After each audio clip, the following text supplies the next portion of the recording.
Assalamualaikum warahmatullahi wabarakatuh. Perkenalkan, nama saya Muhammad Aditya Mahendra, NIM 190820301005 dari kelas CSAB. Di sini saya akan membahas tentang pergantian kepemimpinan dan model kinerja sosial perusahaan yang mempengaruhi konteks krisis keuangan sehingga membuat semua perbedaan. Nah, maksud dari kata semua di sini adalah faktor-faktor yang mempengaruhi atau berhubungan langsung dengan tanggung jawab sosial perusahaan. Nah, dalam perubahan dalam posisi kepemimpinan merupakan hal strategis yang secara langsung memiliki implikasi atau hubungan timbal balik bagi evolusi model kinerja sosial perusahaan. Nah, di sini ada 3 konsep tentang kinerja sosial perusahaan. Yang pertama adalah tanggung jawab sosial ekonomi, tanggung jawab sosial publik, dan responsif sosial. Nah, kinerja sosial perusahaan atau CSP adalah integrasi 3 dimensi dari tanggung jawab sosial perusahaan, respons sosial perusahaan, dan masalah sosial. Dengan mengintegrasikan tanggung jawab sosial, respons sosial, dan masalah sosial, model CSP atau kinerja sosial perusahaan memberikan kerangka yang berharga untuk analisis bisnis dan masyarakat secara keseluruhan. Nah, kepemimpinan baru atau CEO memiliki insentif yang kuat di perusahaan untuk membangun kepercayaan dan membuat reputasi yang dipandang baik kepada pemangku kepentingan, sehingga dapat diketahui tentang bagaimana pergantian kepemimpinan perusahaan dan konteks perusahaan dapat bersama-sama membentuk pengambilan keputusan CEO baru dalam keterlibatan kinerja sosial perusahaan. Nah, perubahan dalam kepemimpinan yang strategis berpengaruh dalam berbagai aspek organisasi, termasuk dalam kinerja sosial perusahaan. Kepemimpinan baru dapat direkrut secara eksternal atau berasal dari orang luar, atau juga internal yang berasal dari orang dalam. Nah, berdasarkan studi sebelumnya atau penelitian sebelumnya, ditemukan bahwa perubahan dalam kepemimpinan strategis secara positif mempengaruhi kinerja sosial perusahaan atau CSP. Nah, di bawah kondisi krisis keuangan, CEO eksternal yang baru dapat dikaitkan dengan hal yang kurang positif pada perubahan kinerja sosial daripada CEO internal baru. Nah, hasil ini memiliki implikasi penting bagi hubungan perusahaan dengan para pemangku kepentingannya selama krisis keuangan dan keputusan yang diambil oleh suksesi CEO sebagai sebuah situasi yang sering muncul dalam praktek atau di lapangan. Para praktisi telah berusaha meninjau dan mendefinisikan konsep dasar tanggung jawab sosial. Dari upaya ini telah muncul 3 tantangan tanggung jawab sosial. Setiap tantangan itu berusaha mendefinisikan kembali ruang lingkup tanggung jawab perusahaan di masyarakat dan kriteria untuk mengukur kinerja manajerial di arena sosial. Nah, tanggung jawab sosial ekonomi dimulai pada tingkat makro dengan menyerang premis kontrak sosial dan premis agensi moral tanggung jawab sosial. Nah, ini berlanjut dengan menurunkan implikasi tingkat mikro. Nah, para pendukung tanggung jawab ekonomi itu berpendapat bahwa meningkatkan profitabilitas atau keuntungan adalah satu-satunya kegiatan bisnis yang bertanggung jawab secara sosial. Kriteria untuk menilai kinerja manajerial adalah seberapa baik manajer memenuhi tujuan meningkatkan profitabilitas. Nah, tanggung jawab publik adalah tantangan yang relatif baru. Di sini Levitt berpendapat bahwa bisnis harus mengenali apa fungsi dari pemerintah, di mana pemerintah harus menjaga kesejahteraan umum, sehingga bisnis bisa menjaga lebih banyak aspek materi kesejahteraan dalam konsep tanggung jawab publik. Kebijakan publik melampaui pemahaman tradisional bahwa kebijakan publik sama dengan hukum. Nah, dalam konsep ini, kebijakan publik mengacu pada secara luas dan secara umum kebijakan publik mengakui prinsip-prinsip yang mengarahkan dan mengendalikan tindakan yang memiliki implikasi luas bagi sebagian besar masyarakat. Nah, tantangan ketiga terhadap tanggung jawab sosial itu datang dalam bentuk respon sosial. Nah, respon sosial itu dimaksudkan untuk mengalihkan penekanan dari kewajiban sosial dan ke proses respon sosial. Nah, dengan demikian, respon sosial ditargetkan pada kontrak sosial dan agensi moral bisnis. Nah, di sini ada sintesis kinerja sosial perusahaan dari 3 tantangan utama terhadap tanggung jawab sosial. Yang pertama, tantangan tanggung jawab ekonomi. Itu sintesis CSP-nya atau kinerja sosial perusahaannya dimasukkan sebagai satu tingkat tanggung jawab sosial perusahaan. Yang kedua, tantangan tanggung jawab publik dimasukkan sebagai yang pertama, satu tingkat tanggung jawab sosial perusahaan dan orientasi yang mendasari masalah tingkat makro dan tingkat mikro yang ada secara bersamaan.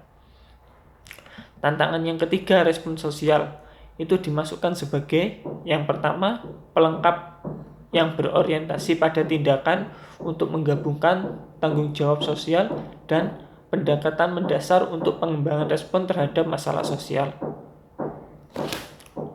Nah, selanjutnya dalam perubahan kepemimpinan pada sebuah perusahaan memberikan kebijakan dan pendekatan baru bagi perusahaan dan juga bagi pemangku kepentingan yang menandakan perubahan potensial dalam perhatian yang dibayarkan atau yang diberikan CEO kepada para pemangku kepentingan. Nah, dari penjelasan tersebut itu muncul hipotesis. Yang pertama, perusahaan yang dipimpin oleh CEO baru lebih cenderung membaik kinerja sosial perusahaannya daripada perusahaan tanpa perubahan CEO. Nah, jika CEO baru memiliki kecenderungan pribadi atau insentif untuk menghadiri kelompok pemangku kepentingan yang lebih luas, keberadaan krisis keuangan kemungkinan akan lebih diprioritaskan daripada agenda lain yang bersaing untuk mendapatkan perhatian CEO baru. Nah, di bawah krisis keuangan, CEO baru mungkin juga kurang memiliki kebebasan dalam mengembangkan dan mengelola CSP sejak investasi jangka panjang ke dalam sosial dan lingkungan perusahaan praktik memiliki hasil yang tidak pasti. Nah, dari penjelasan tersebut, itu muncul hipotesis yang kedua, yaitu hubungan positif antara CEO baru dan kinerja sosial perusahaan melemah di perusahaan-perusahaan yang mengalami krisis keuangan. Nah, penelitian sebelumnya itu telah menunjukkan bahwa CEO yang dibawa dari orang dalam dan orang luar untuk perusahaan mereka memiliki karakteristik menghasilkan keputusan strategis dan hasil organisasi yang berbeda. Nah, Walsh tahun 2019 berpendapat bahwa pengaruh asal penerus pada kinerja sosial perusahaan diperkuat ketika perusahaan menghadapi krisis keuangan karena 3 alasan. Yang pertama, saat mengambil kendali perusahaan yang menghadapi krisis keuangan. Yang kedua, CEO eksternal yang baru biasanya tidak memiliki pemahaman kognitif mendalam tentang lingkungan bisnis perusahaan. Yang ketiga, dalam kondisi krisis, CEO eksternal yang baru menghadapi lebih besar ancaman pemecatan dari CEO daripada CEO internal yang baru. Nah, dari penjelasan tersebut muncul hipotesis yang ketiga, yaitu selama krisis keuangan, perusahaan dipimpin oleh CEO orang luar yang baru cenderung meningkatkan kinerja sosial perusahaan dibandingkan yang dipimpin oleh CEO orang dalam atau internal yang baru. Untuk metode penelitian, di sini menggunakan metode kuantitatif, di mana terdapat 684 perusahaan dan 976 CEO pengganti, diantaranya 233 CEO eksternal yang baru dan 743 CEO internal yang baru. Nah, selain itu, terdapat 3 variabel yang digunakan. Variabel dependen, yang berupa kinerja sosial perusahaan, yang mewakili perhatian perusahaan terhadap serangkaian pemangku kepentingan yang luas, seperti karyawan, pelanggan, masyarakat, dan lingkungan alam. Nah, untuk variabel independen itu ada 3. Yang pertama, suksesi CEO, asal penerus. Yang ketiga, adanya krisis keuangan. Nah, untuk variabel kontrol terdiri atas ukuran perusahaan, jumlah karyawan, ketersediaan Slack, mengendalikan karakteristik tata kelola perusahaan, leverage perusahaan, dan mengendalikan dinamis. Nah, hasilnya yang diperoleh, model kinerja sosial perusahaan atau CSP telah berkembang dari perusahaan yang hanya perlu bertanggung jawab secara sosial dan menjadi model keterlibatan sosial perusahaan 3 dimensi yang integratif. Untuk dimensi pertama, tanggung jawab sosial telah menjadi konsep yang sangat ulet. Namun, dua premis dasar tanggung jawab sosial, yaitu kontrak sosial dan agensi moral, tetap sebagai komponen etis dari tanggung jawab sosial. Dimensi kedua yaitu ketanggapan sosial yang menyediakan pendekatan untuk mewujudkan tanggung jawab sosial. Dimensi ketiga yaitu manajemen isu sosial, yang kini sedang dikembangkan sebagai metode untuk mengoperasionalkan respon sosial. Seperti yang ditunjukkan oleh Carroll, model CSP menunjukkan bahwa keterlibatan sosial perusahaan bertumpu pada prinsip tanggung jawab sosial, proses respon sosial, dan kebijakan manajemen isu. Dari penelitian yang dilakukan, diperoleh bahwa CEO baru lebih berkontribusi dari CEO lama pada kinerja sosial perusahaan, sama seperti yang diprediksi dalam hipotesis 1. Selain itu juga diperoleh bahwa hubungan positif antara CEO baru dan kinerja sosial perusahaan akan melemah dengan adanya krisis keuangan. Hal ini sejalan dengan hipotesis 2. Nah, dalam gambar 2 itu memberikan bukti bahwa lebih lanjut bahwa CEO orang dalam atau internal dan orang luar atau eksternal berbeda dalam dampaknya pada kinerja sosial perusahaan.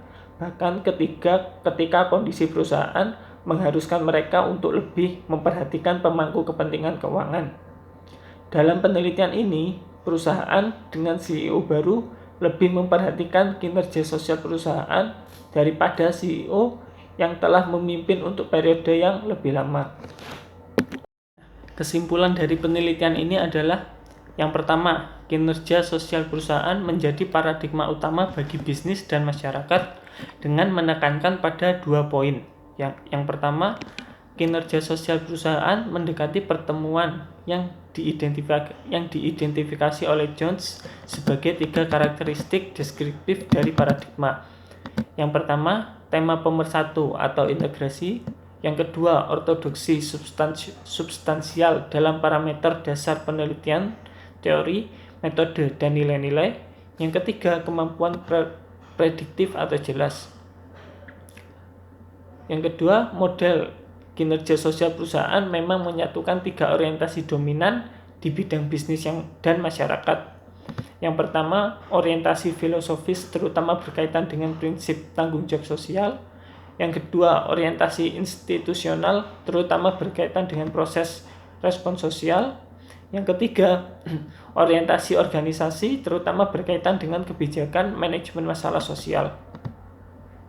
Kesimpulan yang kedua, suksesi CEO mempunyai peran besar dalam hubungan timbal balik untuk keberlanjutan jangka panjang perusahaan karena kepemimpinan perusahaan merupakan sumber penting dari keunggulan kompetitif.